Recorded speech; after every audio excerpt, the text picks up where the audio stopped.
ჩემო შვილო, რატომ ხარ ასე ჩუმად? ხედავ შენს გულს, ხედავ შენს სიყვარულს ჩემს მიმართ, მაგრამ ასევე ხედავ შიშს, ყოყმას, დრო აილაპარაკო და უკან დახევას, როცა ჩემი სახელი გაჟღერდება. ნარცხვენია ჩემი, შენ უბრალოდ არ ხარ დარწმუნებული სამყარო რას კი პასუხებს, მაგრამ მინდა რაღაც იცოდე. შენი დუმილი უსაფრთხოებისთვის არ არის, ის დანებებაა.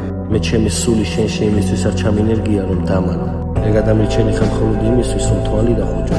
მე აგირჩიე, რომ ვილაპარაკო, ფეხზე იდგე. შენ არ ჭირდება მიკროფონი, შენ არ ჭირდება იდეალური სიტყვები.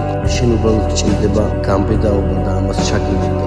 სოფლიო ხმაურიანია, მაგრამ ჩემი სიმართლე უფრო ხმამაღალია. როდესაც საუბარია ადამიანზე, ვისაც შენი ნამდვილად სჯერა.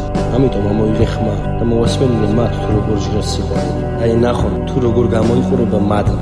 აგზნობინე მათ, რა შეუძლია წმენას. შენ არ ხარ მარტო, მე შენთან ერთად ვარ და როდესაც შენ წარმოთქვამთ ჩემს სახელს, 64 შენთან ბრუნდება. გაატარე 1 წუთი ჩემთან ერთად. დააჩვენე ეს იმას, ვისაც სჭირდება ძალა, რომ ისაუბროს. შენ არასდროს უნდა იყო ჩუმად.